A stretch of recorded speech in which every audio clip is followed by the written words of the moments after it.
All right, now it's time for the open seas. Yeah, it's time for the route that you wrote. Yeah! For those who don't know, Anna here in our chat is the writer for the Mindfang route.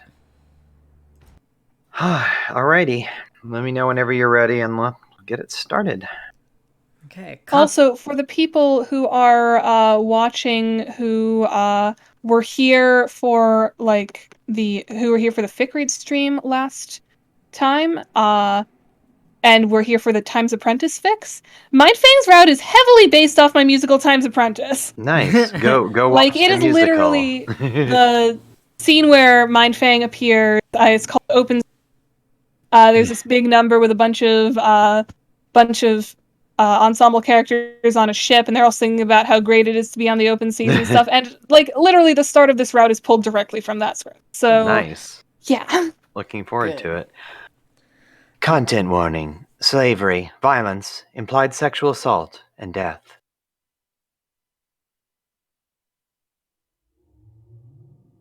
You're tired. These stories are so heavy. You miss the kinds of wacky shenanigans from your first trip to Alternia.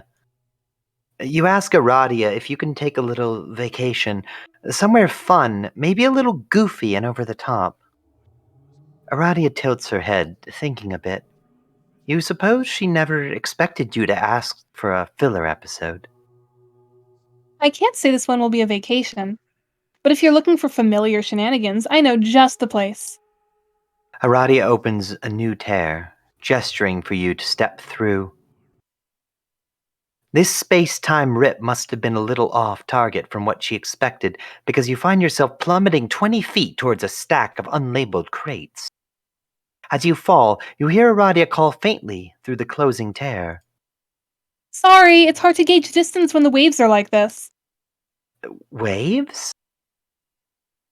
Your head smacks against the corner of a crate, and you black out. You wake up to a dull poking sensation in your gut. A short olive blood with chin-length curly hair is jabbing you with the back end of a mop. Bucky, do you want to do the NPCs? Yeah. It's so squishy. What do you think it is? A tough-looking rust blood with a ponytail stands next to the olive blood, eyeing you suspiciously. Maybe some sea lucis that washed up while we were asleep. The waves were pretty wild yesterday. Want to fillet it and toss it on the dinner pile? Oh, hell no! That jolts you the hell awake. You scramble up from the pile of crates as fast as your godlike legs can muster and tell the strangers to put their sticks down. You're not a lucis, see? You do a feeble little jazz hands motion to prove your personhood, you guess? This seems to convince the olive blood. She looks at the rust blood pleadingly. Aw, they're like a little guy. We can't kill them. Fine. The captain's not gonna like having a little guy hiding out behind the spoils, though. We gotta bring it to her during a lineup and let her deal with it. Fine. The olive blood huffs and crosses her arms. You hear a foghorn blare out. The two trolls in front of you stiffen. The olive blood reaches for your arm and ushers you off the pile of crates. Come on, don't be scared. I'm sure the captain won't do anything too horrible to you. You warily take her hand and follow her. For the first time, you take a good look around and take in your surroundings. You're on a ship of some sorts. Funny. You were just on a ship, weren't you? But this one feels different from Dual Scar's extravagant ship. Familiar in a different way. Uncomfortably familiar, you might add. Even the ship's ornamentations feel familiar. Everything from the blue accented trim to the spidery ropes to the flag emblazoned with a cerulean. Oh shit. You know exactly where you are. This is Vriska's ancestor. There's no way this isn't Vriska's ancestor. And knowing Vriska, you can tell this lineup thing is going to be a bad time. You watch as a dozen or so trolls line up behind a door labeled Captain's Quarters. The olive blood takes you to the back of the line, right next to the rust blood. You take a breath and ready yourself for the captain's arrival. This can't be too bad, right? You managed to befriend Vriska just fine. How much worse can an older, more accomplished Vriska be? Alright, sea bitches, what's the report tonight? The door bursts open and out struts a troll with an enormous feathered hat and the loudest, brashest voice you have ever heard. She walks down the line, demanding reports from each of the ship's crew.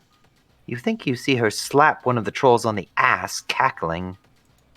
You can definitely see where Vriska's personality comes from.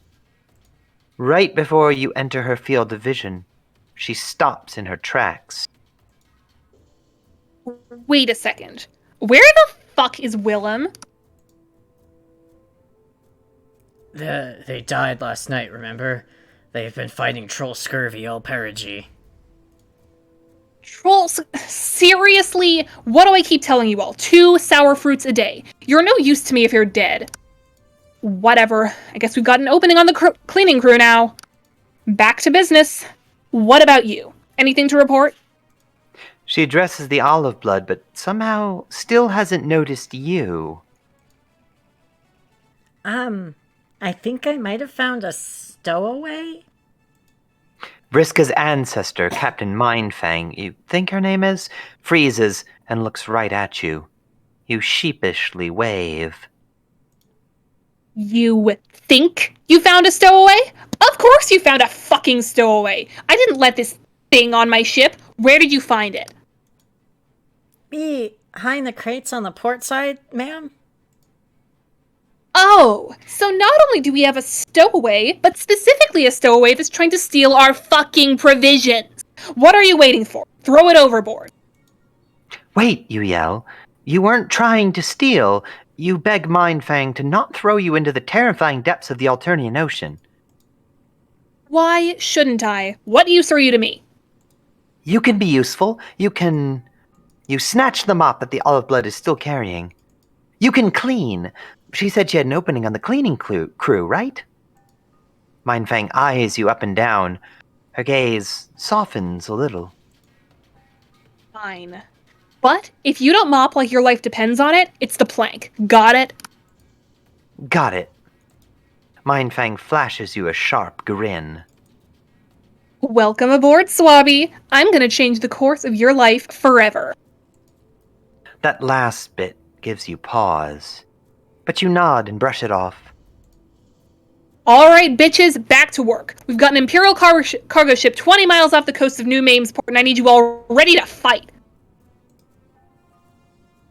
The line disperses and you find a dusty corner to swab. You've decided what you need to do here. You need to make Mindfang into a better person. Obviously, there's no changing fate. You've jumped ahead to too many tragic futures to think you can change anything significant, but maybe this is small enough to make a subtle difference. This ruthless pirate captain is Vriska's biggest role model. Her entire personality is modeled after Mindfang. You remember reading that journal in Vriska's hive and being absolutely horrified. You want more than anything to leave this place and let that awful journal fill in this gap in the story. But you need to at least try to make a positive difference right now. For Vriska. You just have to figure out how to get close enough to Mindfang. You work on mopping your corner for a while, contemplating your task ahead. When you hear a bit of commotion, you peek your head around the corner to see what's going on. One of the other crew members runs up to Mindfang, yelling something about a problem up ahead. Give me that spyglass. Oh shit, we've got teals. Alright, bitches, all hands on deck. We've got a battle on our hands, and this isn't your everyday stab and steal. That boat is crawling with teal bloods, and we all know what happens when the lacerator gets a hold of our coordinates. We leave no troll alive today. This is it. This might be your chance to get on Mindfang's good side. If you prove to her that you're useful in battle, maybe she'll be comfortable enough with you to have one of your famous heart-to-heart friendship chats. Then again, The last time you fought alongside a pirate, you passed out. And that was just a pretend pirate battle. You don't know when you're going to have another chance to prove yourself, though. What should you do? Alright, let's see. We should stand up and fight. So we should stand up and fight. Oh yeah, that's right. We've got the writer in the round who can tell us what to do. Yeah, I can tell you where to go. We should also let Daft into the voice chat. Okay, yeah, if you want to let them in. I can't without putting the Discord on the screen. Oh, okay. Let me bump it up then. Hold on. 4 users. Okay.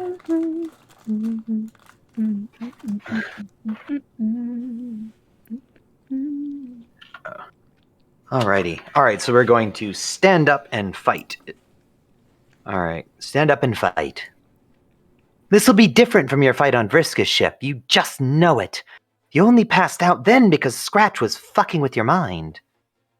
You haven't sensed that creepy old cue ball at all since starting Aradia's story. You'll be fine. Even when you screwed up with Dual Scar, it wasn't that bad. Can't happen to you twice. You run up to Mindfang and salute at her, asking what you can do to help. Mindfang laughs in your face. The noodly little white thing wants to fight. Listen, kid, you're better off if you stay the fuck away from this fight. You're just gonna get in the way. No, you can do this. You've fought on his ship before. You conveniently leave out what actually happened on Vriska's ship. You flex at Mindfang and do a bunch of tough-looking poses. Mindfang looks on in disgust. Alright, whatever. Go main the third portside cannon. You jump in the air with glee and rush off to the third cannon on the left side of the boat, which is currently being loaded by a huge bronze blood. You have no idea what you're supposed to be doing with this thing. The bronze blood can see your confusion and tells you to lift the front of the cannon to aim at the ship and the horizon. Whew, this thing is heavy. You lift with your legs, your back, even try to headbutt it a little, but it just won't budge. This cannon is not going to get properly aimed. The bronze blood asks you if you're ready, saying Mindfang's gonna call to fire soon. You lie.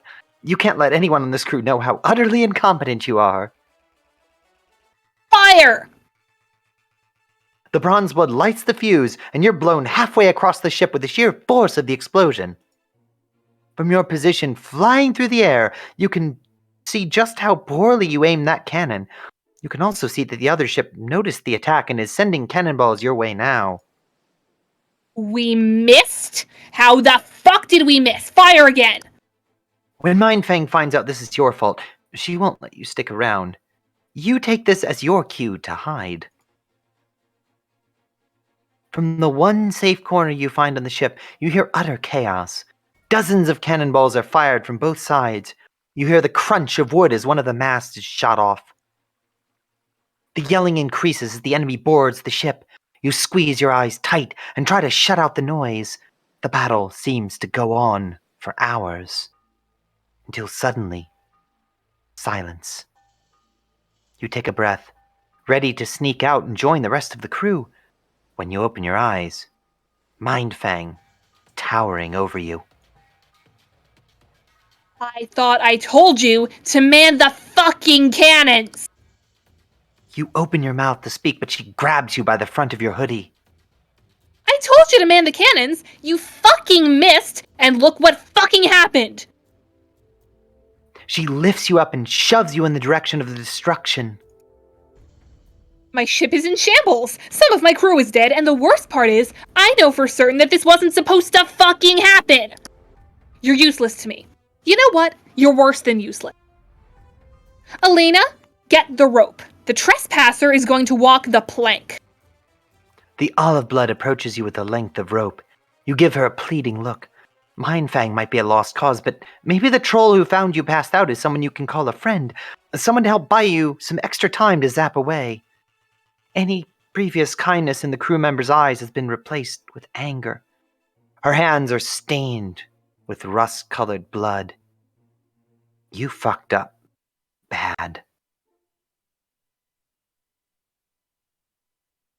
Deja vu. Alright, let me load up the save, and we will sit this one out. Yeah. Miss Parr should never fight on a pirate ship. That's the moral of the Miss story. Parr just shouldn't fight, period. All right, sit this one out. You can't risk it. Vriska may have carried you to safety the last time, but you doubt Mindfang would do that. You doubt she'd even have a hive to safely carry you to. You stand back while crew members swarm the deck. The rust blood from earlier approaches you carrying a massive chest. Hey, new kid, don't just stand there. Help me pass out these weapons. That you can do. You very carefully hand out pistols and giant swords to any empty-handed crew member, making absolutely certain to not pass out with anything dangerous in your grasp. You seem to be doing that pretty well. That is, until the cannons start blasting. The first boom knocks you straight off your feet. When you get up, you can see smoke billowing up from a ship on the horizon. You hear another boom, this one much fainter. You wonder for a second if you're losing your hearing. But then you see a cannonball crashing right towards your location. The other ship is fighting back. Luckily, the cannonball just misses the ship, causing a fountain of seawater to knock you right back onto your back. This was still way too close for you. Helping time is over. It's hiding time now. You scoot your way over to the crates you were dropped off by the cower. You aren't entirely sure how the battle goes, but you hear several more cannons firing, a whole lot of yelling from Mindfang, and the unmistakable sound of metal on metal. You think a handful of the enemy tried to climb on the ship? You can't be totally sure. You hear 3 large splashes and a whole bunch of cheering. You take this as your cue to slip back into the rest of the crew, unnoticed. You join in the cheering. It's almost as if you were never a sniveling coward scared off by a few loud noises. Mindfang stands on a crate and raises her hands in the air, palms out. The crew immediately shuts up. Thank you all for once and again proving to the world that Captain Mindfang and her band of badass bitches are the ones who always win. Shut up for a second, though. There's still work to be done. Swabbies, I need this deck shipshape in an hour. We're having a bonfire tonight, and I don't want to see a spot of blood when I come back out. Got it?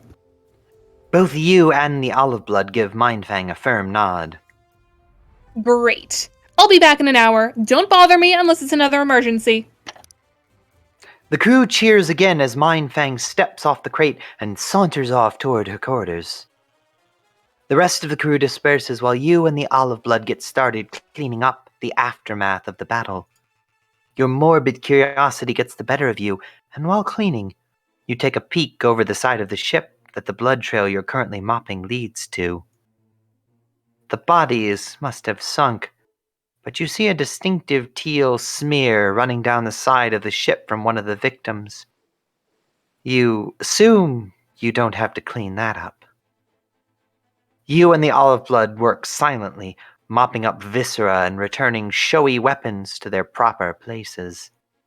It's hard work, and before long, everything looks good as new, and just in time, too. A large bronze blood carries a huge metal fire pit over to the center of the ship and starts setting up the fire. Before long, the rest of the crew comes out too and sits on the floor around it. A troll, who you assume must be the cook, comes out with a massive plate of mystery meat and starts passing out plates to crew members.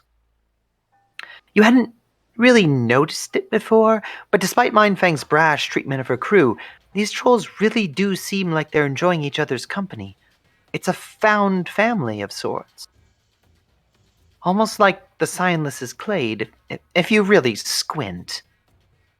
Once everyone is situated, you hear the door to the captain's quarters slam open once more. Mindfang saunters out, triggering another bout of cheering from the crew. She's carrying a very familiar-looking leather-bound book emblazoned with the symbol she shares with Vriska. All right, bitches, it's story time. What tale shall your fearless captain regale you with tonight? She sits at the single chair placed at the fire pit and thumbs through her journal. Today, we fought against a cohort of undercover teal blood, but that was nothing compared to the attack from the 7 mariners in 13. It was the 6th bilunar perigee of the first dark season's equinox. Sweep 12-4-13, a recondescension. I had been sailing the open seas for a handful of sweeps, long enough to emblazon fear in the hearts of every mariner whose path I crossed. My crew was small, but we were the most powerful pirates on the west side of the Alternian Great Sea. The crew is listening intently, leaning in closer as they eat their mystery meat. You take a nibble and try not to gag too hard, focusing on the story rather than the spongy sensation of the food. Now, it's no secret that I've never been allies with the violet-blood mariners in that area of the ocean. But despite my impeccable luck, I never could have predicted what lengths they would go to try and take me down. This was well before I had my ability to know the future, mind you. Your ears perk up at the word future. You didn't know Mindfang had time powers. You need to know more about this. I never would have guessed that 7 Violet Bloods, some of the most self-absorbed pricks on the ocean, would band together to try and destroy my ship. I mean, you've all met Ampora. You know how violets can be. The crew snickers as if on cue. And these 7 had enormous weapons. Guns you wouldn't believe the size of. But despite all that, they were no match for me. Mindfang recalls a daring tale of 7 against 1, gun against sword, wrong against... Well, honestly, also wrong. Everyone in this story sounds like a complete douchebag, but damn if it isn't absolutely captivating. By the end of the story, she's standing on her chair, practically acting out the battle. We thought there was no hope left. With a gun practically pressed to my pusher, I threw the dice one final time. She throws a set of d8s for effect, the same d8s you remember Vriska using to flarp. All 8s. An oversized sword appears in Mindfang's hand. What do I always say? Nobody can dare to beat me when I have all the luck. The crew starts cheering and hollering once more. Despite your qualms about Mindfang, you gotta admit, she puts on a great show. The crew begins to chant, "One more," in unison. Another story? Damn, you guys are greedy tonight. All right, one more. Any requests? All sorts of shouts come from Mindfang's little audience, but the loudest one comes from the Olive Blood. She stands on the shoulders of a Bronze Blood compatriot, shouting, "Tell us about the future!" The rest of the crew must have heard her, because before you know it, they're all chanting "Future! Future!" and pumping their fists in the air. Mindfang immediately drops her showy, friendly demeanor. Hey, what have I told you about the future stuff? That's for me to know and you to never find. I've changed my mind. No second story for you anymore. Now, back to your quarters before the sun comes out and burns your scrawny asses. The crew disperses, dejected. They were having such a good time, they must have momentarily forgotten that their captain is a huge bitch. As everybody else leaves the deck, you decide now is probably the best time to catch Mindfang alone. You think you know how to make her trust you. You saunter up, sheepishly, and give her a little wave. Well, if it isn't the weird squishy thing that I hired for some reason. I'm impressed with how you handled that battle. I was sure if someone was going to die today, it was going to be you. You thank her. You didn't exactly do anything other than hide during the battle, but you'll keep that part to yourself. Let me guess. You need me to show me your bunk assignment, right? Go ask Alina for that. It's not my business. Well, no, actually. You wanted to tell her something about yourself. Listen, kid. Whoever you were before you stumbled your way onto this ship is dead now. Whatever yourself was before, it doesn't matter. You're my swabby now, and you're going to be happier here than you ever were on the mainland. No, this is kind of important. It has to do with the future stuff she was talking about. What the fuck did I say? The future is for me to know and only me to know. But you've seen the future too. Mindfang freezes. Were you looking in my fucking journal? No, of course not. You just happen to have powers of space and time and can appear at any moment in history. You zap around the ship as a demonstration, appearing on top of the captain's quarters and up in the crow's nest in the blink of an eye. Mindfang still looks at you with distrust. So you can go anywhere at any time, and you just decided to show up on my boat. I bet you were trying to steal from me. You don't want to steal her shit. You don't even know what kinds of shit she keeps on here. You explain that you didn't choose to be here. You were sent here to learn an important story that your friend cares a lot about. Mindfang perks up at the word story. Your friend from the future thinks I'm important? Yup, and you think you know why. Tell me more about this story. Why don't we take it into my quarters? Or wait, actually, why don't I give you a tour of the ship? Since you're new here, not many crew members get the privilege of a private tour. Which should we do? Do you want the devastating ending or the good ending? Let's... I think want we the should... ending that will be very entertaining. We're gonna do both of them. We're trying to figure out which one to do first. I'd say we do the bad ending first, because I know it's a hard hitter.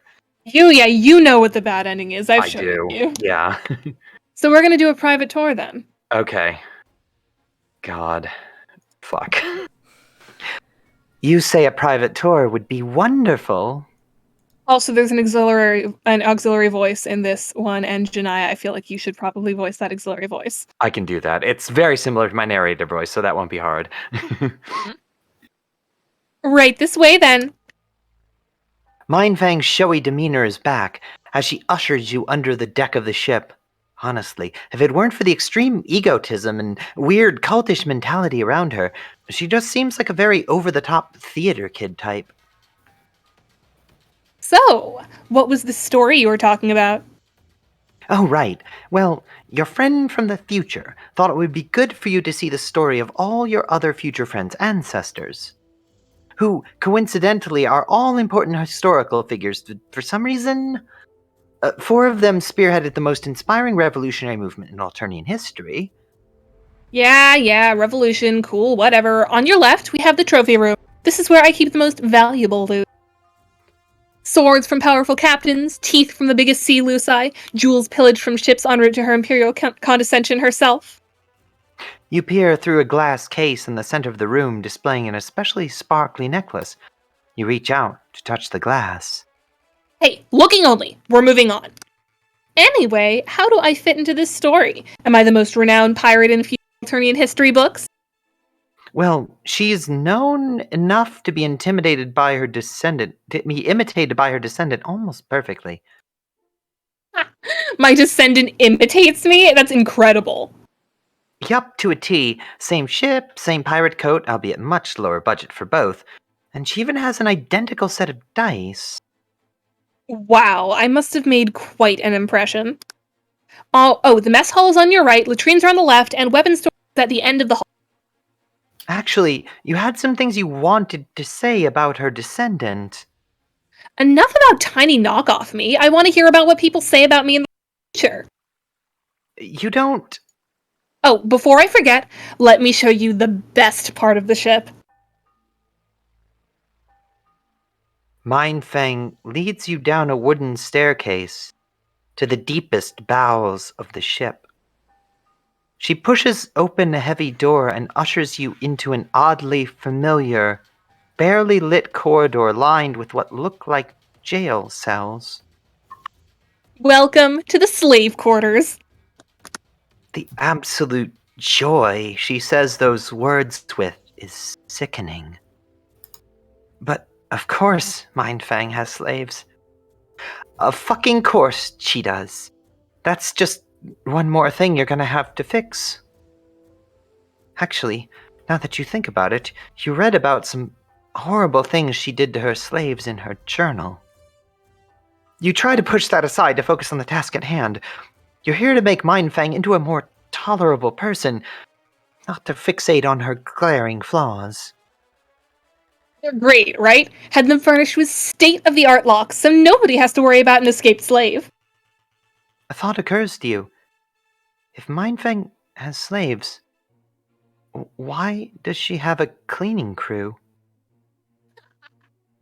I'm not here to clean, idiot. Her laugh makes you uneasy. The slaves are here for other purposes. Purposes I can't use my crew for. Well, I guess I could, but only if I wanted a really nasty reputation. My image is more dignified than that. You should meet my favorite one. She's very pretty and a super rare hue, too. She used to be pretty feisty, but I think I've crushed her spirit well. Oh, Rosa! Oh, no. Oh, no, no, no, no, no, no, no, no. It all hits you. You've been here. You've seen this before. You know who the slave in that journal was.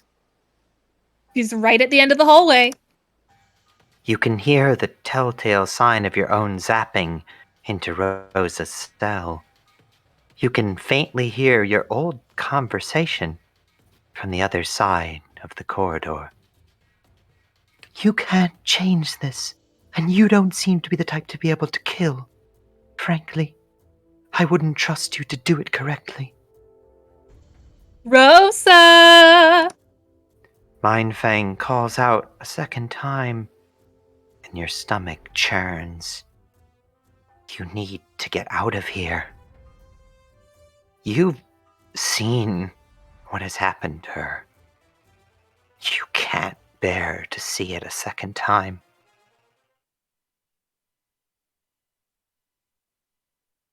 Oh, God. Irredeemable. Mm-hmm. Yeah, there's no way I was ending the stream on that ending. Yeah. Yeah, fair.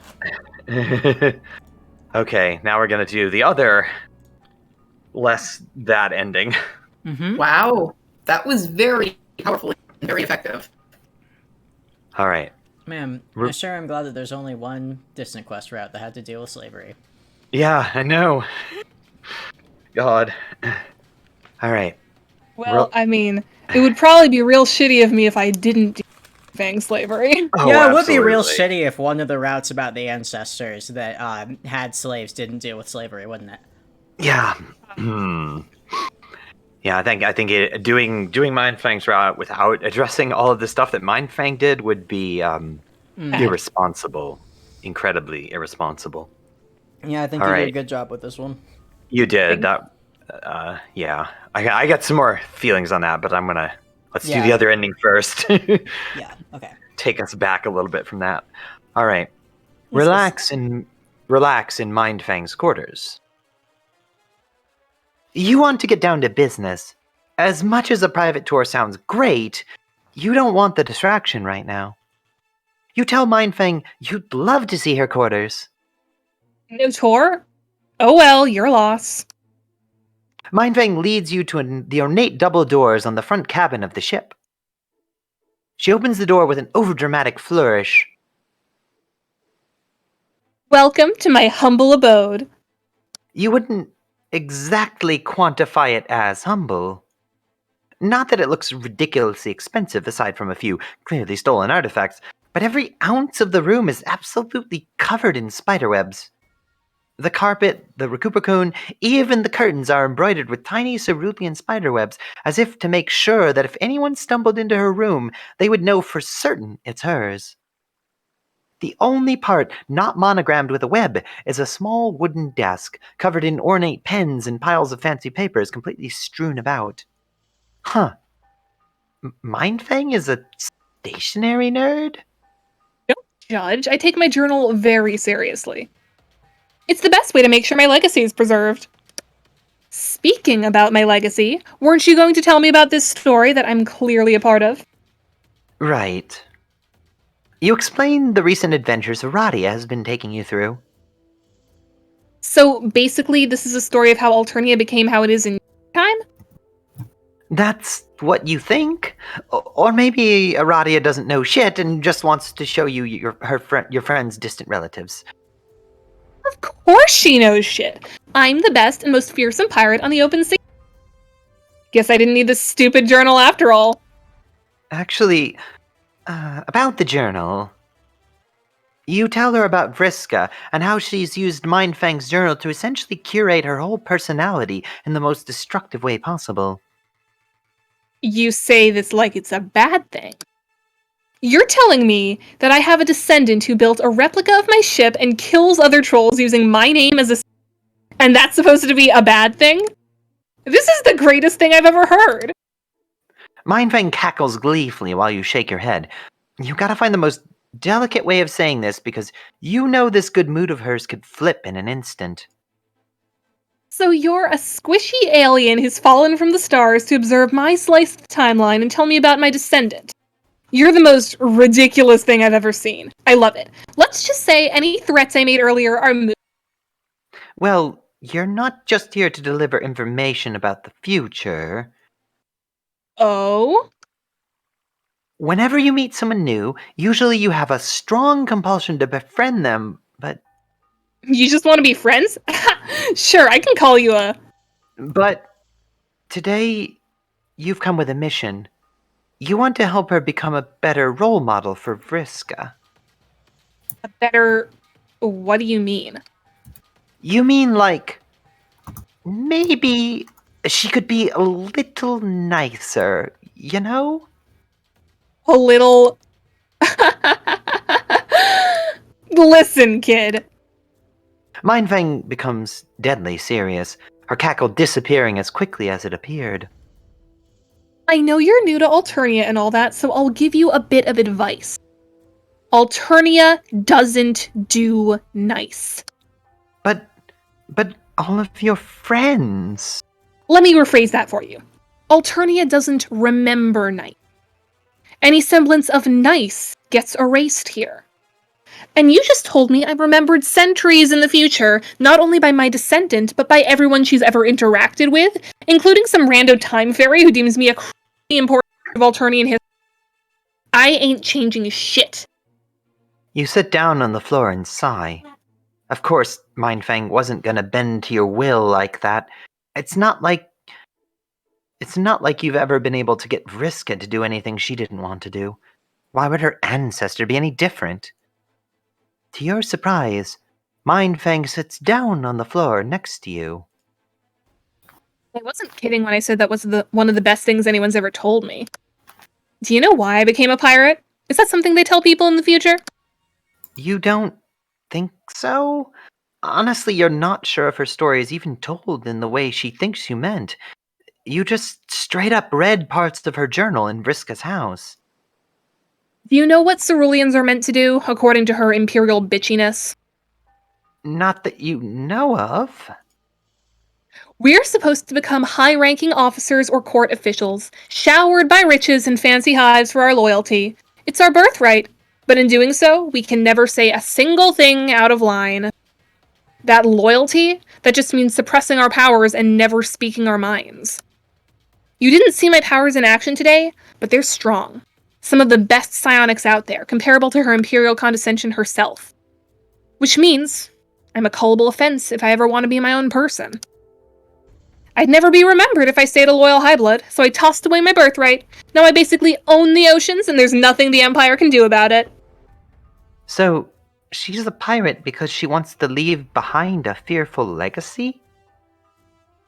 Basically. But her crew is all lowbloods. There's nothing altruistic going on this ship. You think I give a fuck about blood color? I'll take in anyone as long as they're willing.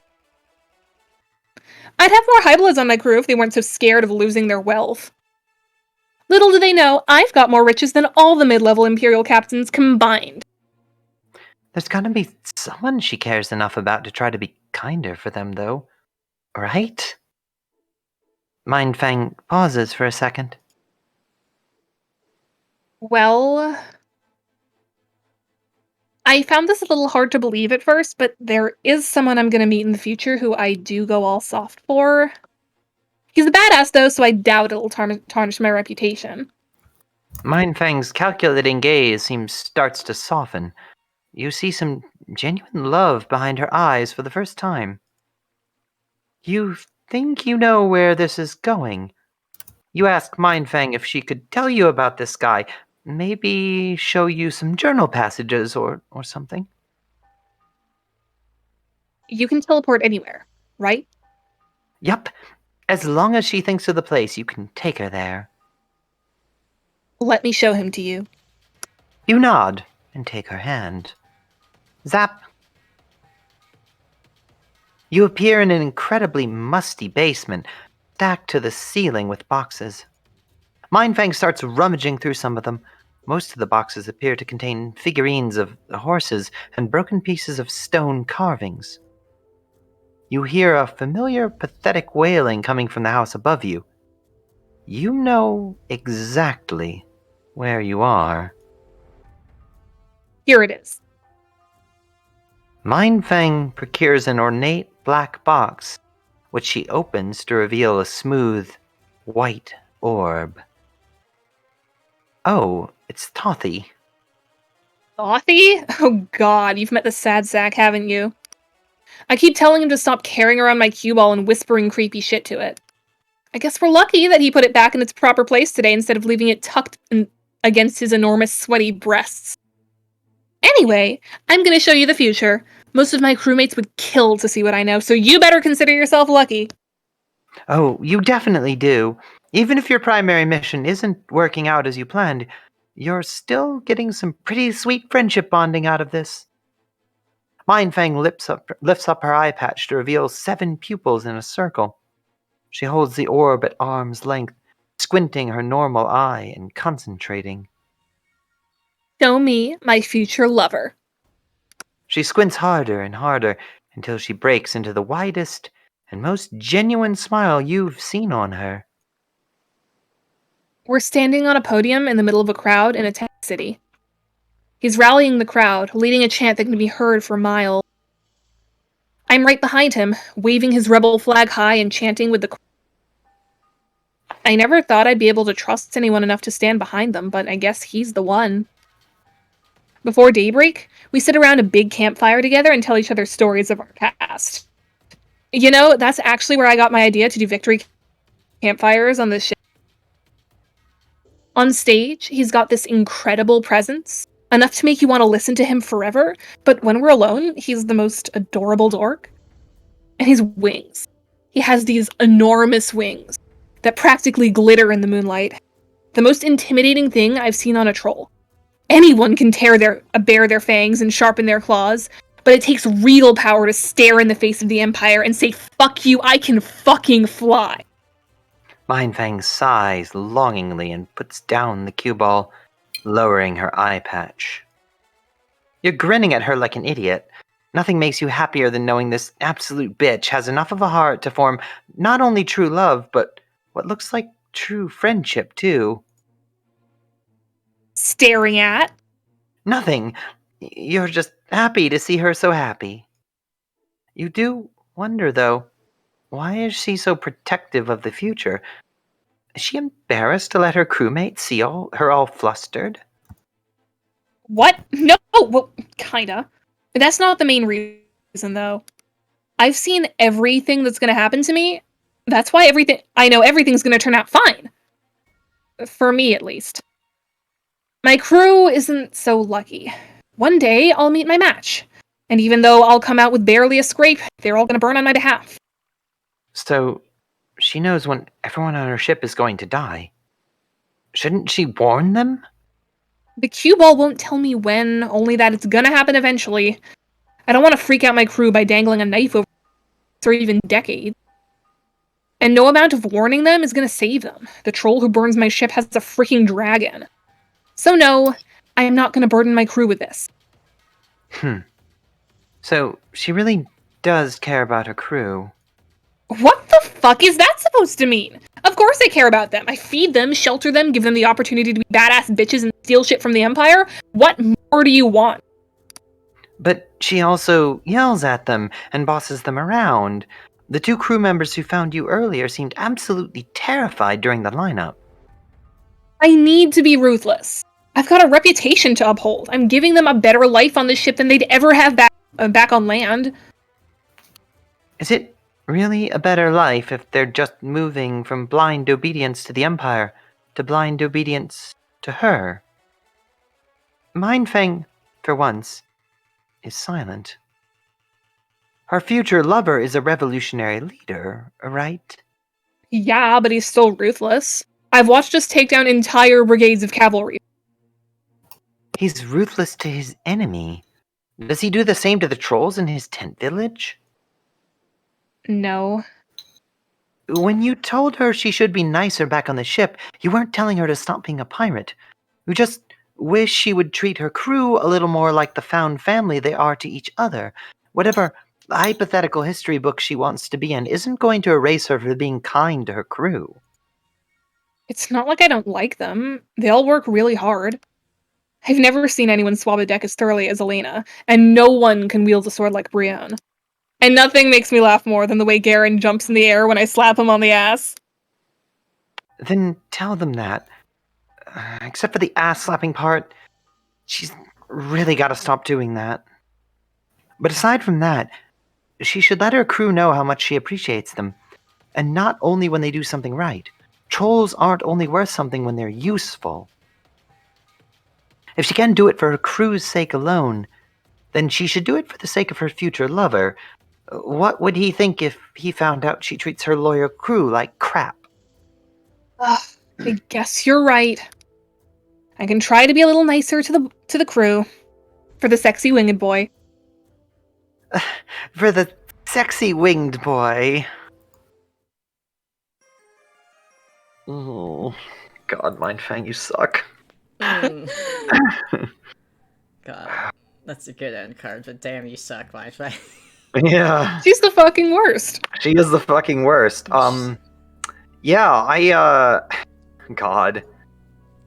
She's the fucking worst, and you're supposed to feel conflicted when she dies. Right. Like, you like the fact that she's dead, but you feel bad because she's still a person. Right. Like, I know that, okay, so I have a little, I know you and I talked about the way that you set up the two endings a little bit before, and I first of all, the bad ending is fucking devastating. It's really well written. I'm so glad I could break your heart like that. I don't know. I don't want to say I hate it because it's genuinely really well written, but it's also a huge gut punch.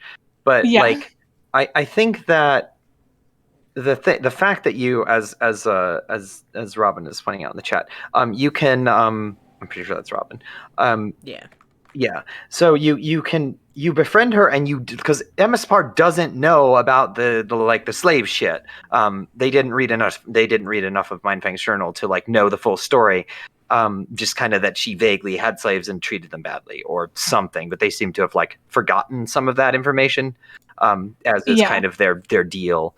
But the fact that if you don't know what happened, that's the only way that you can go forward with like seeing her as being worth spending your time on. Whereas if you get the full story of like who she is, you're just like, no, I can't fucking do this.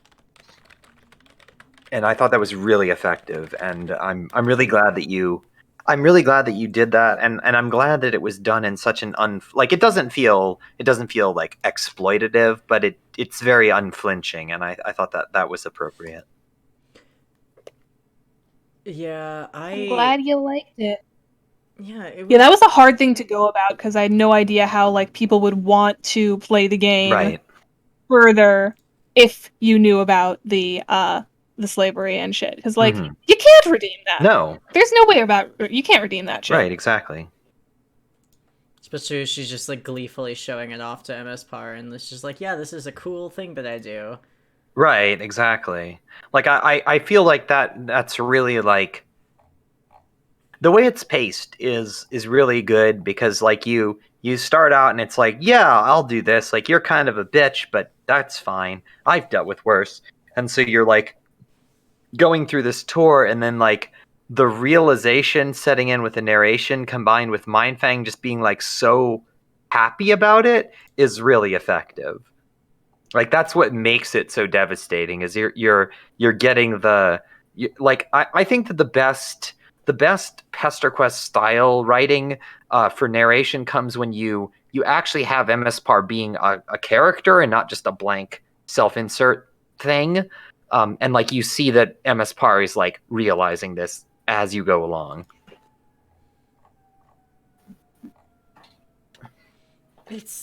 It's just really, I don't know. I'm glad that this route takes the time to like really like pick up Mindfang and put her in your face and go, all right, you wanted this. Now you're gonna have to live with the consequences. Right. All of those people who was like who were all like, "Ooh, cool MILF" when her design was released. I hope be.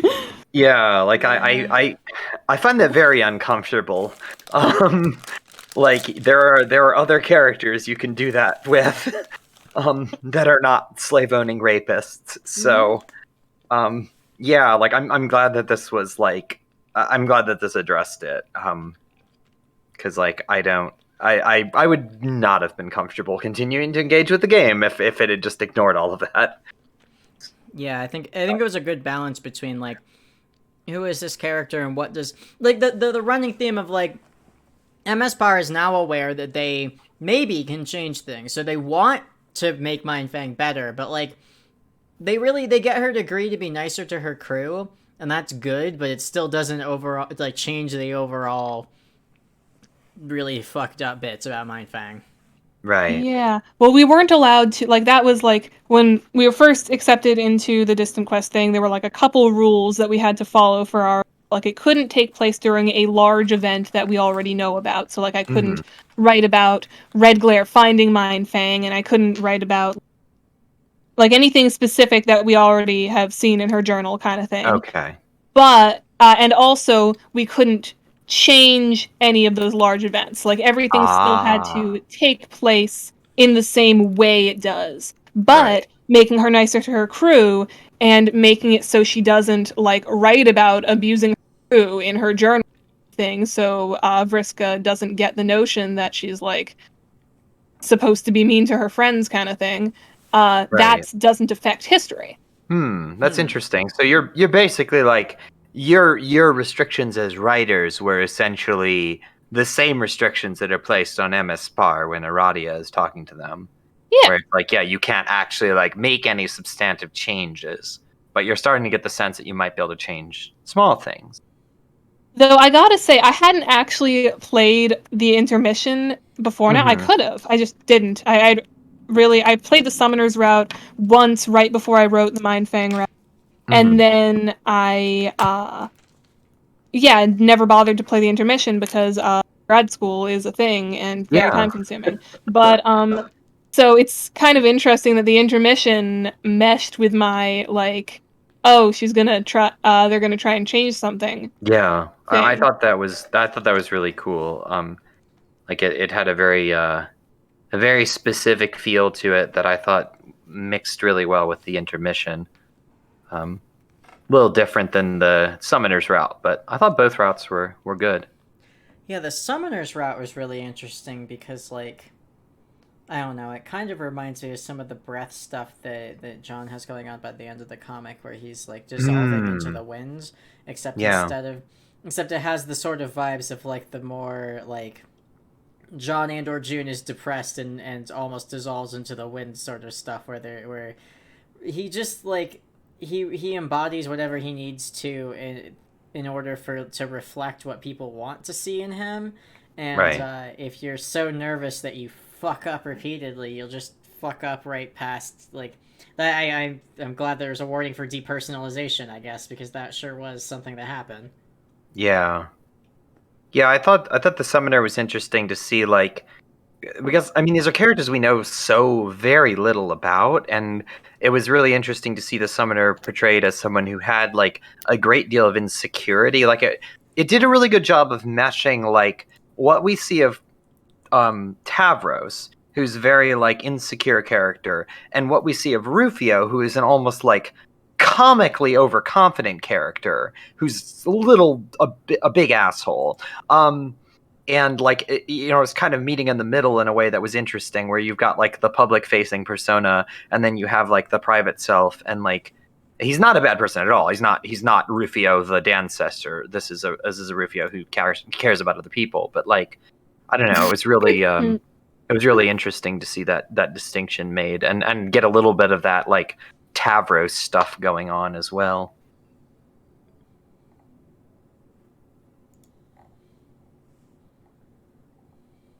I only sat in for the Mindfang route, but wow, this is one of the most respectful portrayals of Mindfang that the fandom has ever thrown at my face. I'm impressed. Like, I'm legitimately impressed. This is someone who hates Homestuck. I fucking hate everything about Homestuck, and this is a very impressive product. Thank you so much. I really did model a ton of this after my musical.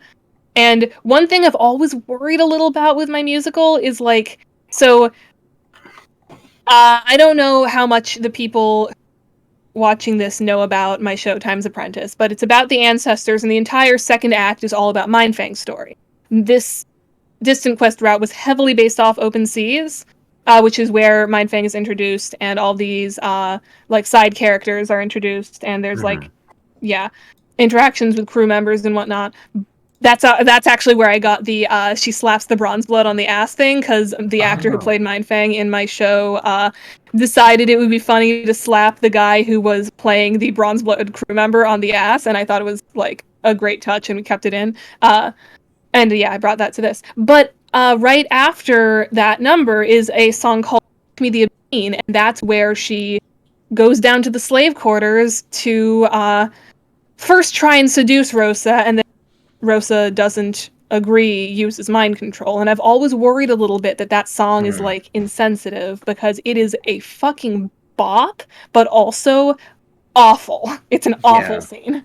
I think that that's weirdly appropriate for Mindfang, because like Mindfang is the kind of character who is utterly reprehensible, but she's got like this cool aesthetic. Like, she's that kind of character where it's like, and you get people that have this like very surface level interpretation of the character. It's like, wow, it's that old meme with the person looking at the thing and the thing going over their head. You know, wow, cool pirate, and like, wow, cool MILF, and then wow, cool MILF. Yeah, we'll slavery and sexual assault are not good. Wow, yeah, cool like MILF. she is one of the objectively worst characters in Homestuck.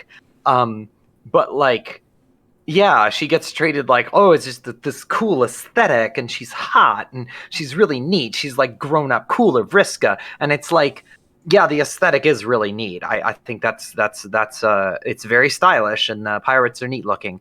But at the same time, like, to just ignore all of the bad, gross stuff is like, I think that it's good not to do that. But also, like, it's very indicative of like how people approach analysis of characters, like the willingness to look at a character's actions or the way that they feel about things and be like, hey, no, actually this character is just kind of fucked up, and like, that's not cool. And that's also why I'm really attached to my own interpretation of Mindfang's death. Because, like, I know a lot of people interpret her being killed by the summoner being, like, a mercy killing. Right. Like, oh, she's wounded, and she asks him to kill her, to put her out of her misery, etc. I don't like interpretation. I like the interpretation that she never truly changes. She tries her best to change for this boy, but she can't do it. She still is, deep inside, that brash, harsh person who doesn't have any regret for what she did to her slaves, and he finds out in the end, and he tries to leave her. And at that point, everything is gone. Her ship is gone, her riches are gone, and now her lover's gone. So she mind controls to the spot, so he can't leave her. She freezes him in place, and in a moment of panic, he stabs her out of self-defense. I like that interpretation a lot better than... Listen to the song Darkest Night's Reprise from Time's Apprentice. Yes, listen to Anna's content, articulately composed on YouTube. She makes a lot of really good stuff. Musicals, original music, comic dubs, all sorts of cool things. So, also, bye, Robin. Thank you for hanging out. Yeah, thanks for hanging, Robin. Also, I just linked Anna's YouTube channel. Awesome. In chat. Oh. Yeah. So the popular headcanon was that it was a mercy kill? Yeah, have you ever seen the video, what's it called? After Us. After Us, yeah. Yeah. No, Yeah, the Toasty Hat video. That is like where a lot of people get their ancestor canons from, and like, I totally get that. A lot of my Signless headcanons come from that video because it's so well animated and really so cool. intense. It's Yeah. one of the best fan videos ever made. But in that video, Mindfang is mercy killed by the summoner, and I've never liked that. Yeah, I like that's so. I love how this is a fandom where we've got lore which comes from like a 1.5-minute video, and that's like the main source of lore. But yeah, like that video, like because I was watching that not too long ago for. I think I was trying to get the tone for something or something like that, or just out of curiosity. I've seen it a bunch, but like one of the things I think is really uncomfortable about that is like you see the Dolorosa in the background, and you see Mindfang portrayed as this like triumphant figure who's like able to join the rebellion, and then she's helping fight, and then she's mercy killed. But like I understand that a 1.5-minute long video is not going to address the issues there, but like that's kind of like the headcanon people go with uncritically sometimes, which is just like, yeah, she was like bad, I guess, but she got better. And it's like they don't dig into just how repulsive a lot of what she did really was. And I like the idea that she wasn't really changed and that she ended up dying for it. Like it's got that sense of like dramatic resolution that I think she just kind of got better after all of the slave stuff is sort of lacking. Oh, my headcanon for a very, very long time was that the summoner was always planning on killing her because she is a member of the higher class. She's just doing this pirate thing to spread fear. She's only being like a reproduction of that violence, and the summoner was only in that relationship to off another overconfident high blood who thought they were helping people. Yeah, I think it makes more sense that she's not really like a revolutionary figure. Like she's very self-centered as far as why she attacks the Empire in the first place. Yeah, she was, her intentions in being a pirate were never for the good of the proletariat. She was always very self-interested.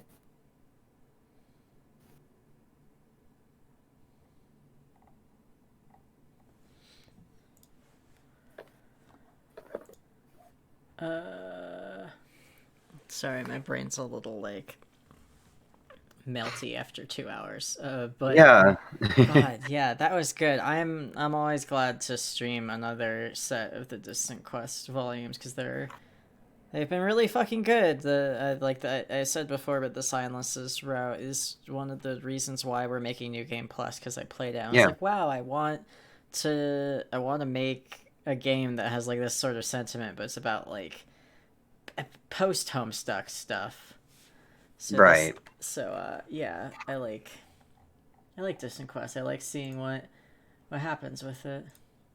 Yeah, I do as well. I've been really enjoying it. I like the ancestor lore is something I'm starting to get into more and more. So I'm appreciating seeing all of that. I've been trying to branch out into other areas of Homestuck adjacent lore, including the ancestors. So I Ancestor will. lore is so great because it's a completely empty sandbox for you to do Right. anything you want in. It's like the Dancestors, only even more. Like the Dancestors already are given basically nothing to work with, especially if you don't want to keep all the weird racist stereotypes.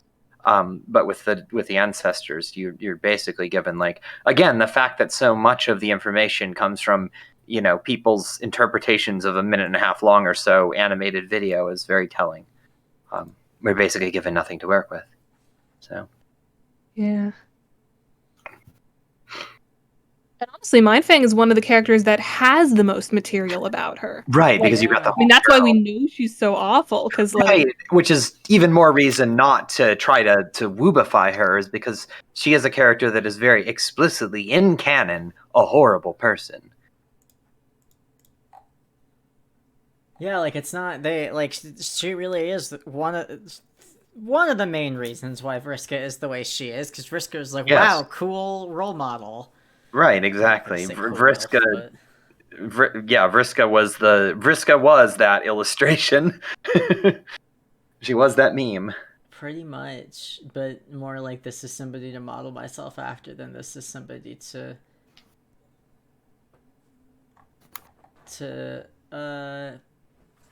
sexualized, I guess. I don't know. She doesn't strike. Right. That doesn't seem to be what Vriska got out of it in text. No. She just felt like that was how she needed to be. Yeah. Which makes sense because, like, that's her ancestor. That's the person with her sign. So. Right. Exactly. It was also like the way Mindfang was talking about it, like, yeah, this guy's gonna fucking kill me. This just made me think, like, oh, he was probably planning this from the very beginning, and she only followed him because he was a hot shit blood, stirring up the ire of all of her high class ex friends, you know.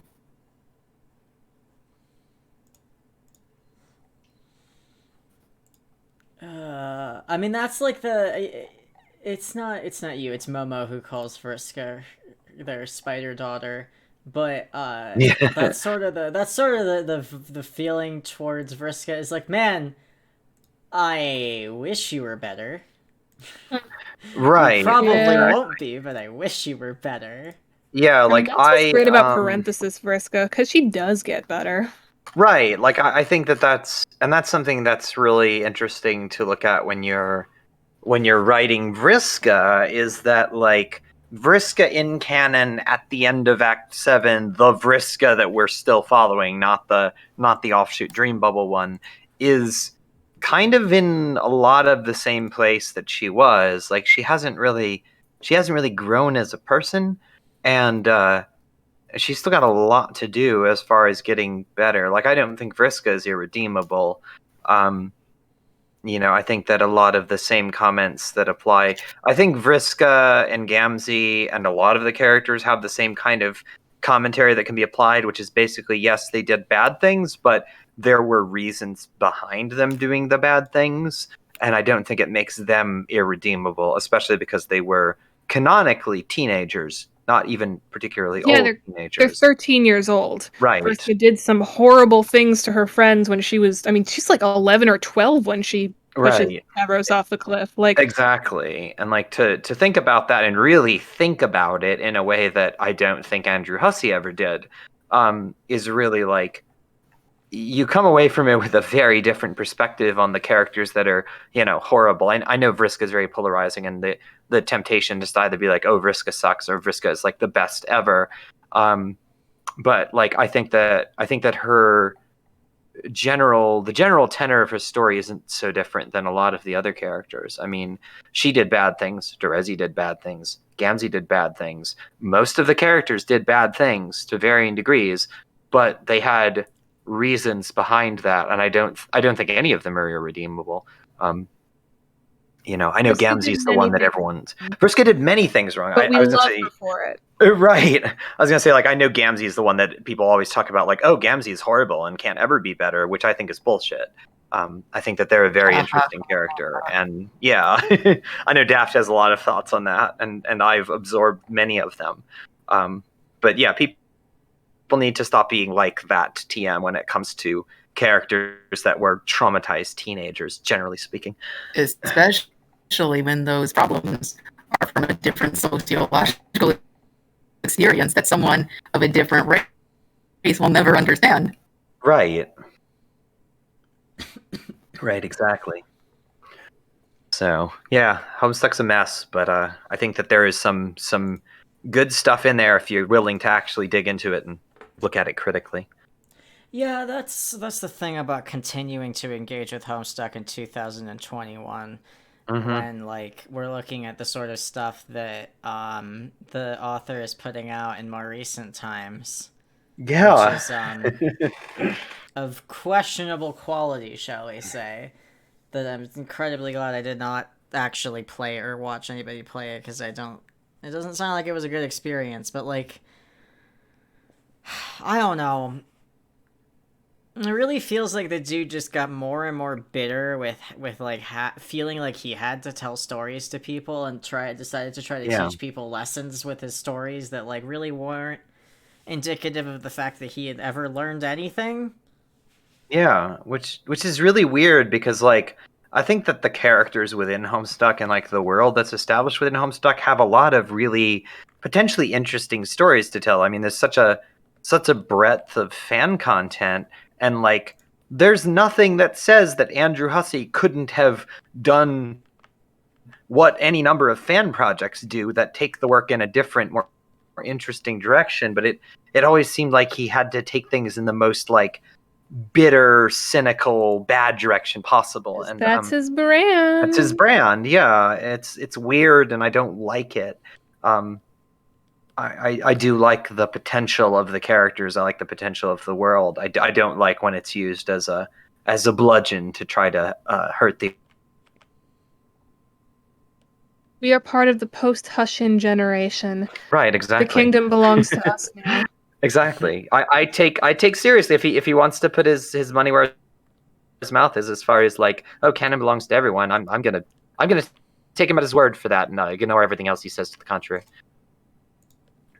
I feel like canon belongs to everyone is an extremely irresponsible take because because the way that Hussey writes, he accounts for experiences that he knows absolutely nothing about. Oh yeah. I mean, he just like people don't really talk about this, and I feel like people should. But the way Rosemary was handled in Homestuck, if you were in update culture, it was absolutely fucking wild. And if you were an older member of the LGBT community and you were looking at what Hussey was doing, I don't think they would be happy about it either, because like the updates were just constructed in a very specific way, not only to defy expectations, but to punish people for having those expectations in the first place.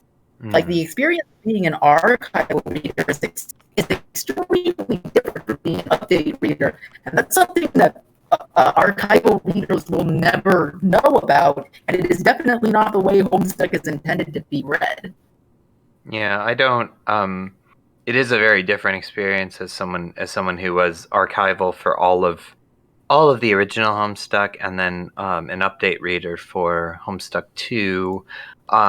But I would say that Homestuck 2 kind of did the same thing, though, where it had like every update was a has been a sort of like, are they going to like what stupid thing are they going to do this time? Like, in what way are they going to try to mess with expectations in a way that isn't serving a purpose as far as establishing a story and constructing a compelling narrative, but just feels like trying to punish you for liking the characters, which is a very strange experience. It is very strange. This is like being an update reader, except like the text before, it wasn't specifically about adult problems. It was more constructed around the very, very esoteric and scary experience of being a teenager and growing up. Now that it's tackling like actual adult problems, and now I'm in a position where I can like look at Homestuck objectively and be able to tell what kind of evil thing it's doing and be able to speak my mind about it. It wasn't acceptable then, but it's even less acceptable now because it tells me that Andrew Hussey not only does not listen to criticism, but if you critique him about anything, he will double down and actively make the decision to get worse. Yeah, I wouldn't even say that Homestuck was really in any compelling way about teenagers and their problems. To me, it read, speaking as someone who always read Homestuck in their 30s, it comes across as being someone's vague idea of teenagers combined with a story that's about adults, but portrayed as teenagers for whatever narrative non-purpose. Like, you could have changed everything so that they were just listed as college students, and like nothing really would substantively change other than that some of the weird, creepy implications of the age differences between characters would be at least a little bit smoothed out. I don't think it would even out some of the power dynamics that can be problematic, but it definitely would have made things a little bit better, and it wouldn't have taken anything away from the story, which I think is a I think that's usually a good sign that what you think your story is about is maybe not what it's actually about. Yeah.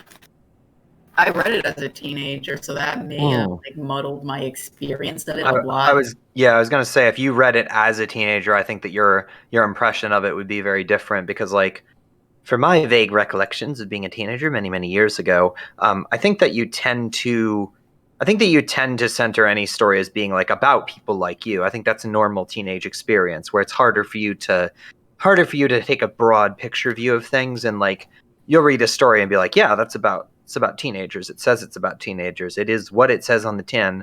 And then I think looking at it as an adult, it's like, wait a minute, this was just kind of weird in a lot of ways and uncomfortable sometimes. So That's yeah, what kind of makes the whole Homestuck is for 18 plus audiences now thing a little weird, because like, yeah, I started reading Homestuck when I was 15 years old. I've been in this fandom for 8 years. Actually, it is exactly 8 years now, and that's wow. weird and freaky. But like, yeah, as a 15-year-old reading Homestuck, I could totally identify with the characters. But like, yeah, no, I totally agree that like, I mean, none of them talk like teenagers. I mean, even as a person who was a like, overly verbose kid because I wanted to impress people kind of person, even I didn't talk like most of the Same. Homestuck characters. Oh yeah, no, I was I was that kind of person too. I wrote and said and thought a lot of very pretentious stuff as a teenager. But it was like, yeah, like I didn't have Homestuck when I was a teenager. It won't have been written for another 13 years at that point, more or less, depending on what point in time you mean, but roughly 10 to 13 years. But there were definitely works of media that were not about teenagers that I kind of like glommed onto. Like, I remember the game Chrono Trigger, which is about characters of indeterminate age, probably young adults. Like, it's very unclear, but they're probably young adults. They have the level of like independence and social responsibility that you would typically ascribe to people that are like maybe in their 20s. But I remember thinking, like, when I was in middle school, like, oh, this is just like my friends and I, and we were like 13. So yeah, that's a normal thing for teenagers to do, and it's if you're a responsible author, you might want to at least like give that some thought when you're thinking about how you want to portray your characters in your world. Actually, now that I'm thinking about it, like, so seeing older parts of Homestuck, going back and rereading older parts of Homestuck, I've never really had that whole thought of, oh, these are kids. These are kids doing fucked up stuff. While I have had that with other shows I've gone back. Right, exactly. Like, rewatching Avatar this summer, like, these are kids. When I was a kid and watching it, I was like, oh, these kids are so mature. These are like practically adults. Especially rewatching Korra. It's like, oh, these were adults. It's like, no, they're not. They're 17. Yeah. And like, you never get that. You really don't. Like, I'll invoke a cursed thing here and say, even something like Neon Genesis Evangelion, which, like, that whole like teenagers in robots but they act like adults that have been like veteran soldiers for 1 billion years, that's a bad anime trope that's all over the place. But like, if, for all of its weird in its head pretentiousness, Evangelion does actually do a pretty okay job of showing how like teenagers might actually respond to such a bizarre situation. Like, it's actually kind of like, going back and watching it, having watched it relatively recently, having children, like, it's not completely spot on, but it's pretty good about that. Like, I have a lot of criticisms of it, but it actually does a pretty okay job of showing how teenagers might respond to that situation. And Homestuck just yeah, you're right. It doesn't feel like that ever. Like, it's so easy to ignore that they're teenagers. Well, the Hive Swap trolls are all in college, and that's because I say so. Oh yeah, no. The Ascension is when they're like 20 or 21. That's just canon. You cannot tell me that all of those legislaturators in training are not in an actual pre-law program. Right, exactly. Like, the idea that they have this like, that they have a lot of people that are essentially like college students that kind of have to run the planet. That makes a lot more sense than it just being literal like children. But again, Andrew Hussey didn't think about that, so we all have to. Yeah. And they're mine now. I've claimed them. Yes, they are. And yours. You've claimed them too without thank you. There's I'm actually trying. one thing that I really, really like about Neon Genesis of Evangelion that nobody who engages with it seems to understand. And it's that Eki Anno did not change the course of that anime because he wanted to piss people off or make people mad or do something different from the original course. The reason, like, later episodes of Neon Genesis Evangelion get really esoteric, psychological, depressing, and downright existential is because he had a depressive breakdown during the middle of working on that anime. And it completely changed the course of the last episodes. And people seem to get this idea that he did it to make people mad when that was just absolutely not the case. Which I find incredibly fascinating because, if anything, Hideki Anno and his mental breakdown is just more a symptom of the conditions of having to work under a capitalist environment, having to work through tragedy, than him trying to deliberately sabotage his product.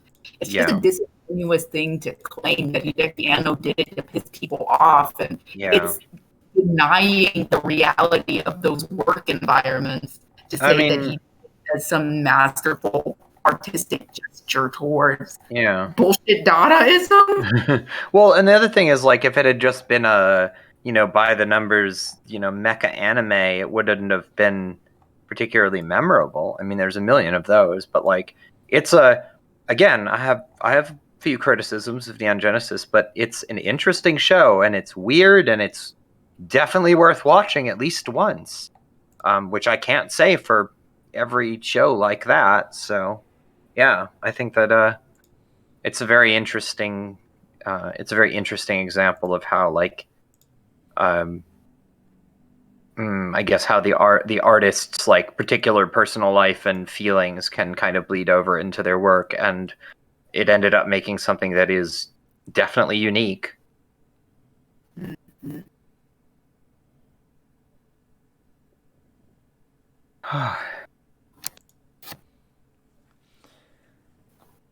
All right. I think we should I was going to say, Bucky, do you want to wrap things up? Because we've been going for a while, and I know you said you were tired before. Yeah, no, we're good. I also have to finish editing tomorrow's episode of Will at Homestuck, because we are returning from hiatus tomorrow, and I want to give it to our sponsors at least a smidgen early. Yeah, I'm excited. I'm excited for that one. I'm excited too.